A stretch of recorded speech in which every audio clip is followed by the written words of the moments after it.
Who knew? Traveling in Kentucky could be so much fun. Hosted by Mary Engel and Justin Beaton.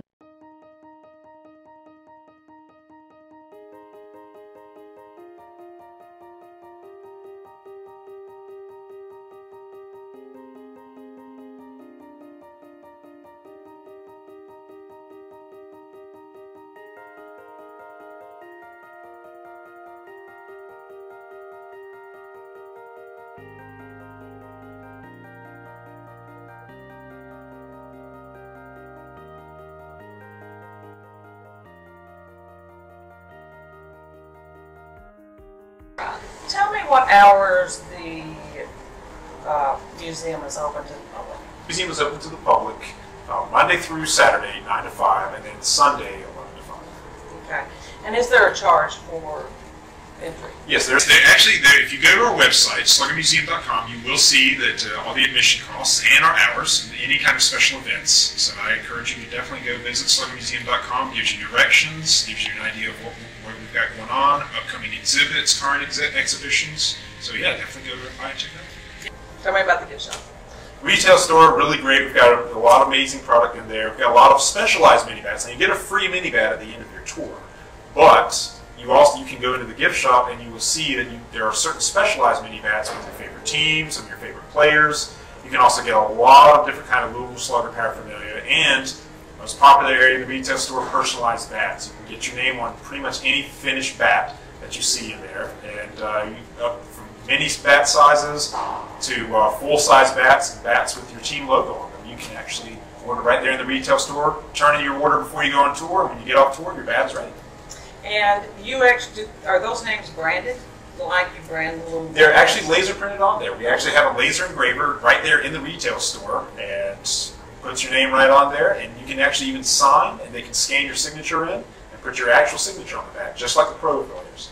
There you go. Sign your own bat at the Louisville Slugger Museum.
is Jackie Robinson. Jackie Robinson. He actually signed this himself. This is his signature.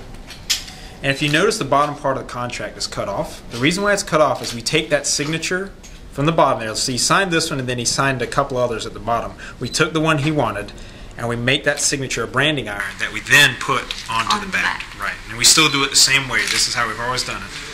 As you can see here, he signed this on Halloween of 1946. He was 27 years old. This is before April of 47. April of 47 is when he broke the barrier in Major League Baseball, so we signed him before then. Here, set of golf clubs. Ted Williams. Again, he signed this himself. Look how old he was whenever we signed him. 18 years old. And if you read the first sentence in the first paragraph under agreement, that's how much he signed for. $1. What you're going to see here is mostly players prior to 1980, new models we created for them. The system, if you notice these on the end of the bats, these are what we call factory stamps. And what these factory stamps are, we have a letter and a number. First letter of the last name for the player we first created that model for. And the number is just how that player appeared in the system. Now this is a system we didn't develop until 1946. So that's why you would see Jackie Robinson with a lower number, R17, than Babe Ruth, R43. The Y4 bat right here. This is the Rudy York model bat. And this is a bat model that Joe DiMaggio preferred for a lot of his career. Now he did use several different models, but this is a model he liked to use during his hitting streak in 1945. Different bat models that Pete Rose used was the S2. The S2 model bat right here was probably one of the most popular bats in the 1960s. You'll find players like Willie McCovey, Willie Mays, Ernie Banks, Pete Rose. A lot of these guys use the S2 model bat. Museum, we've been very, very fortunate to get some of the bats that we have. Some like the Joe DiMaggio bat, Shoeless Joe Jackson, some really great. And then what would be the insurance value on those bats? Oh, they're priceless. They really are. Some go 6, some 7 figures. Oh my God! And we're talking absolute rarity here. Yeah. Absolute rarity. The crown jewel of our collection, as you'll see later, is the game-used Babe Ruth bat from 1927. It was the year he hit 60 home runs, and the first 21 home runs he hit with that bat. And he marked the logo in the center, he marked around it like a gunslinger for each home run he hit. And we have it. It's one of the premier, if not the premier, Babe Ruth bat in all of baseball collecting. And it's priceless. It's just priceless. Priceless. Absolutely priceless. I ain't played in years. That's good.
Players are allowed to use paint bats.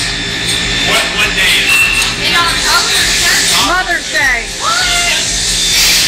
We're here at the Louisville Slugger Museum with Nathan, the curator of the museum. Hi. Hi. Nice to have you here. Thank you. Thank you for inviting us. We really enjoyed the museum, and we enjoyed our time spent with you today. And with us we have Stephanie Hunt, and of course our favorite Danielle. All right, Nate, can you tell me some of the basic history? Let's go way back to the very beginning of the Louisville Slugger. Louisville Slugger really started in 1884. Bud Hillary returned the the very first baseball bat for the company. And at the time, the company was a woodworking shop owned by J.F. Hillerick, his father. And J.F. Hillerick thought the future of the business was in swing butter churns. And Bud Hillerick, who was a big baseball fan at the time, he went to a lot of the Louisville games with the Louisville Eclipse, which is a local professional baseball team. One day, Pete Browning, in 1884, broke his bat. And when the bat broke, he brought it to Bud Hillerick down to the factory. And Bud Hillerick turned him a new one. The next day, Pete Browning got 3 hits. And from that point on, word spread that, hey, there's this woodworking factory in Louisville that makes some pretty good bats. Maybe you should go and have your bats made there. And so that's how our company began. Now, J.F. Hillerick didn't want to have anything to do with baseball. Back then, it was a sport for gambling and womanizing and drinking. But in time, he saw the revenue that was brought about from the sale of these baseball bats. And he said, okay, this is a good idea. So from then on, we started making, that was our primary, that's the item we made primarily, were the baseball bats. And that's how we got started. We've been around since 1884. And the company has been run by a Hillerick family member ever since that time. And I understand in 1894 was when they actually went to get a copyright or a patent for the... That's correct. In 1894, they developed the patent for the Louisville Slugger name, and so that nobody else could use the Louisville Slugger. We officially became the Louisville Slugger. And J.F. Hillerick and his father went to business, and the company from then on was J.F. Hillerick and his son. But that changed later when we brought in Frank Bradsby. Frank Bradsby was a national hardware salesman who really put a lot of hardware stores on the map across the country. We hired him to help bring the business up to, so we could reach national audiences. And as a result, Frank Bradsby came on board, and that's where the Bradsby part of Hillerick and Bradsby comes in. And the current location of the Louisville Slugger Museum and Factory, is this where back in 1884, was this the original location, or has it since moved to where we are today? It's changed location several times, actually. Oh, okay. This used to be an old clothing furniture store back in the 1800s. This building was actually built around the time that our company was being founded. And son worked with a couple of other people. Jeff Hillerick worked with a couple of other people down on Clay Street. But then we moved to new quarters down on Preston Street right around 1901. And from there, we just kept it there, and then it was Finzer Street, which is also really close by. We moved into bigger facilities. We actually bought a large structure that used to be a tobacco company. And we bought this structure because our business was growing. And after that, we stayed in that building until 1973. And then in 1973, we moved across the river to Jeffersonville, Indiana. And that's where we started making golf clubs and metal bats and wood bats all in the same location. And then in 1996, we wanted to make our focus more on the wood bat side, then we relocated here downtown into the location. 1905. Honest Wagner, myself, Flying Dutchman, That's right, signed the yes. contract. So give you all permission to use his autograph on the bats. That is correct, yes. Honest Wagner, for us, that was really when the tide started turning. That's when we really started becoming this really big business, is when Honest Wagner signed that first contract.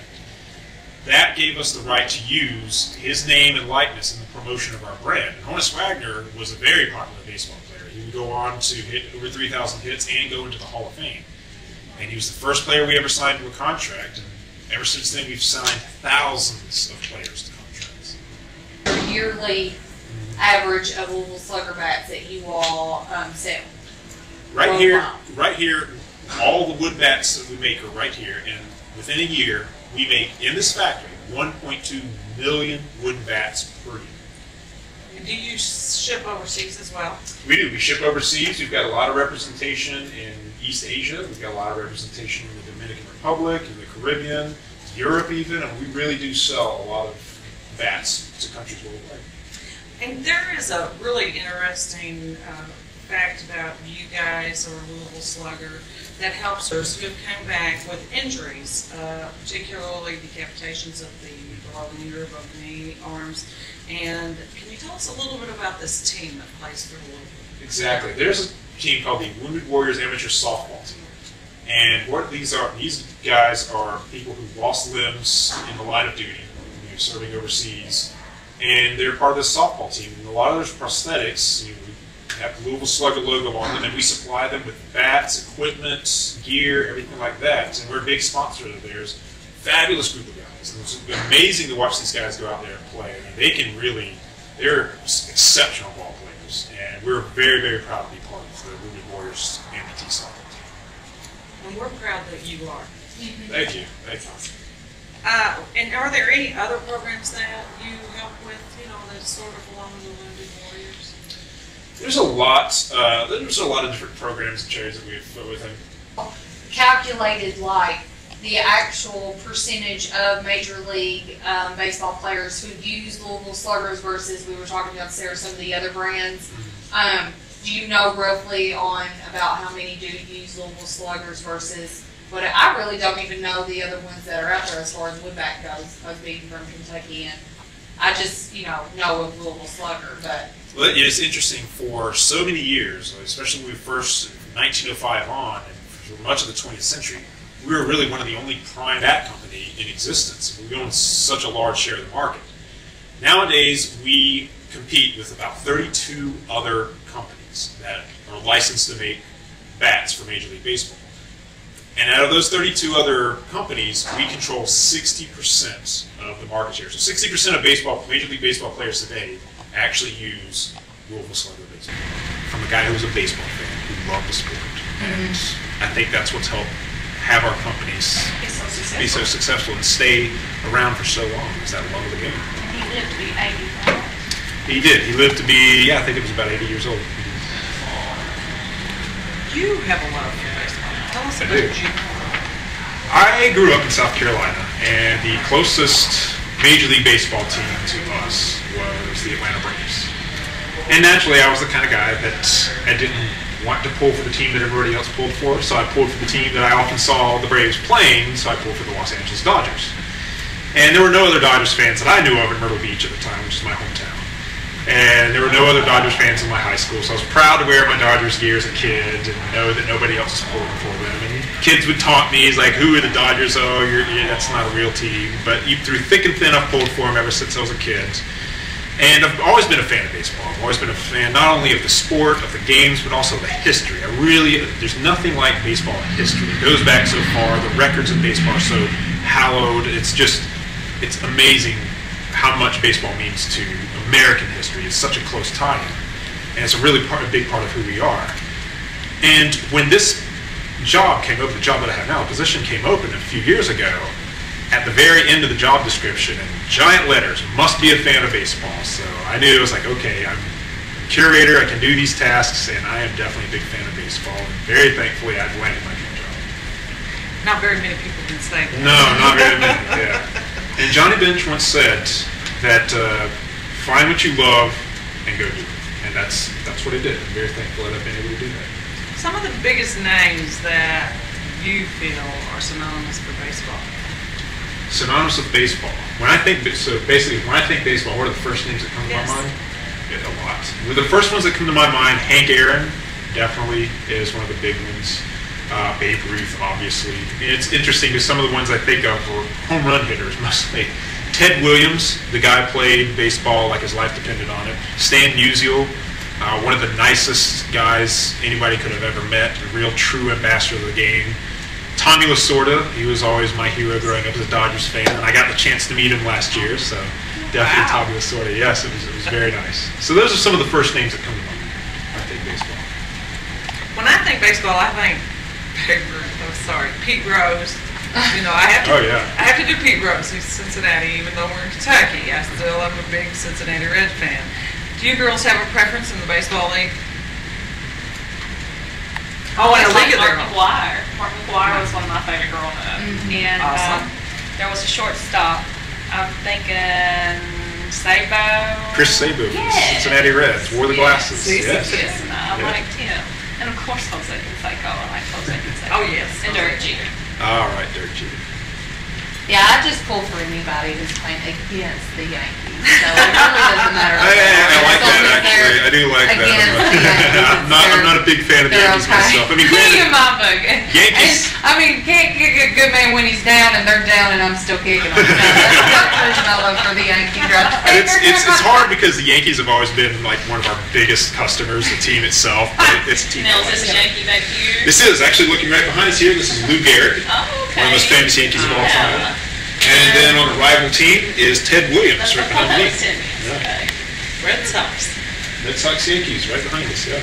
Wow. So you looked at things like managing a game from pitching, and went out and got these guys, and they've been very successful. And this year alone, they're on their way to making the playoffs, and they may even win the American That was West. the Oakland A's, correct? Oakland Athletics, right? And then, who actually tried to recruit him? The Boston Red Sox. Boston Red Sox. Boston Red Sox. They were about to give him a lot of money, but he decided to stay in Oakland. Yes, and he actually, but the Red Sox actually took the protocols that he had set during that year and applied them and actually modeled it in the World Series. They won the World Series Correct. that year. Yes, that's exactly it. In 2004, and one of the things they did was the general manager in that season, in the middle of the season, shipped off perhaps one of the most popular players of the team, Nomar Garciaparra. Yes. While he could hit, he was also very error prone. And so they shipped him off, got a guy in, a lesser known guy, didn't cost a lot of money, but he was very effective in the field. And he could get on base. And it was moves like that that helped the Red Sox propel them. Plus a lot of luck against the Yankees in the playoffs, down 3-0, helped them to their first World Series title in 86 years. How long has Louisville Slugger been in business? How many years? We started in 1884, and we haven't looked back. Okay, so you celebrated the 50th anniversary. In 1934. Right. The slogan for Louisville Slugger has just recently been changed, actually this year, 2013, correct?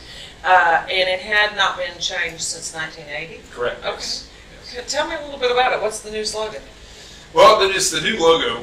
We have a slogan too, is leave your mark. That's our big emphasis right there. It's like we really want people to leave their mark. How do you leave your mark? It's not just on the baseball field, but in general. We try to equate that to everyday life. How do you leave your mark on society? Who's left a mark on you? Who has inspired you? And we like to hope that Louisville Slugger inspires people to play better, that inspires people to take that next level. And we really encourage people, not just in sport, but in their daily lives, to take that next level, go to that next step. That's what leaving your mark is. And you can leave the marks on other people's lives in a positive way. And with the logo change, it was the first logo change we've had since 1980.